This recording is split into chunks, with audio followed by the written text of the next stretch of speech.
کوئی پرواہ نہیں ہے، عالم کی برائیوں کی کوئی پرواہ نہیں ہے۔ حضرت سعد بن ابی وقاص رضی اللہ تعالیٰ عنہ آپ فرماتے ہیں لوگوں میرے نجبان نبی کریم علیہ السلام مکہ سے مرتبہ باہر نکلے، خرجنا مع رسول اللہ صلی اللہ علیہ وسلم بمکہ، اے لوگوں ہم مکہ سے نبی کریم کی معیت میں باہر جا رہے ہیں، نبی پاک سواری پر سوار ہے، چلتے چلتے آپ کھڑے ہو گئے، فقام رسول اللہ صلی اللہ علیہ وسلم ادھر سائڈ پر ہو گئے، ادھر میرے نبی پاک نبی نے اپنے دونوں ید اللہ والے ہاتھ اٹھا دیے، ہاتھ اٹھا کر کچھ مانگنے لگ پڑے، دعا کرنے لگ پڑے، دعا کرتے جا رہے ہیں، کرتے جا رہے ہیں، حضرت نبی پاک نبی دعا کرتے جا رہے ہیں، تھوڑی دیر کے بعد ثم خر ساجدا، سجدے میں میرے نبی پاک نبی نے اپنا سر جھکا دیا، ارے لوگوں میرے نبی پاک نبی سجدہ شکر ادا کیا، پھر کھڑے ہو گئے، چلنے لگے تو پھر رک گئے، رک کر پھر ہاتھ بلند کر لیے، کافی دیر دعا مانگتے رہے، پھر اپنے سجدے میں سر رکھ دیا، فقام رسول اللہ، پھر رسول اللہ کھڑے ہو گئے، تین دفعہ اسی طرح میرے نبی پاک نبی نے عمل دہرایا کہ دعا کی، پھر سجدہ کیا، دعا کرنے ساتھ نبی وقاص کہتے ہیں میں حیران بھی ہوں، میں عصمت بھی کر رہا ہوں، کب میرے نبی فارغ ہوئے تو میں عرض کروں یا رسول اللہ یہ ماجرا کیا ہے؟ میرے نبی پاک نبی کے غلاموں ذرا غور تو کرو نا،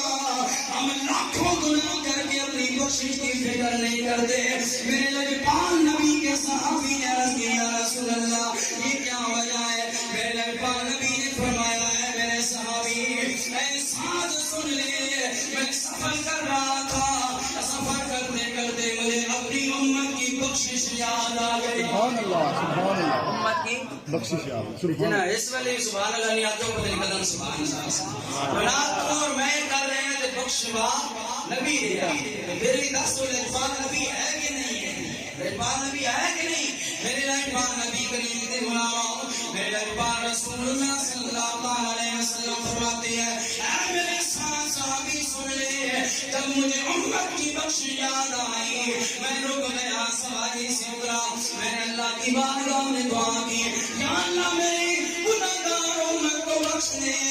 اللہ نے میری دعا کو شرف قبولیت عطا فرمایا، میں نے سجدہ شکر ادا کیا، امت کے تین حصے کیے، تیسرا حصہ میں نے تیری دعا کے صدقے میں بخش دیا،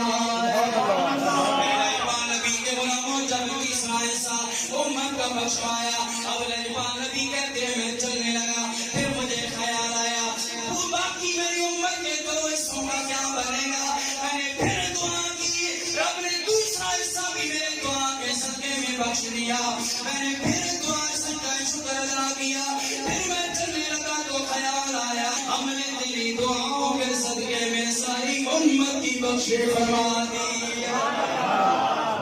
جو نبی ہمیں بخشاتا رہا اللہ یا رسول اللہ، اس نبی کا میلاد کیوں نہ منائے، اس نبی کا ہم ذکر کیوں نہ کرے جو ہمارے پیدا ہونے سے پہلے، ہمارے گناہ کرنے سے پہلے ہماری بخشش کا سامان کر گیا ہے، اس نبی کو جہاں پہ ہم کیوں نہ قربان ہو جائے، ہم تو کہتے ہیں کہ سبھی سونا الجھ پالے، سبھی سونا الجھ پالے، سارے بولو پھر ختم کرتے ہیں، سبھی سونا الجھ پالے، آخر تک ہر نوجوان بولے لجبان میرا نبی ہے کہ نہیں؟ ہماری لجیں ہوتی ہیں مطلب تک غرض تک، ہر بندہ جس کے ساتھ لیٹ ہے مطلب کی وجہ سے ہے، غرض کی وجہ سے ہے، لالچ کی وجہ سے ہے، لیکن کیسا لجبان نبی رب نے عطا کیا ہے جو رب العالمین کا پیارا محبوب بے لوث ہو کر بغیر کسی کمال لالچ کے ہم گناہگاروں کے گناہ بخشوا رہا ہے، وہ لجبان نبی ہے کہ نہیں؟ ہے کہ نہیں؟ اس لیے تو کہتے ہیں کہ سبھی سونا الجھ پالے، ساری دنیا تو بے مثال ہے، سبھی سونا الجھ پالے،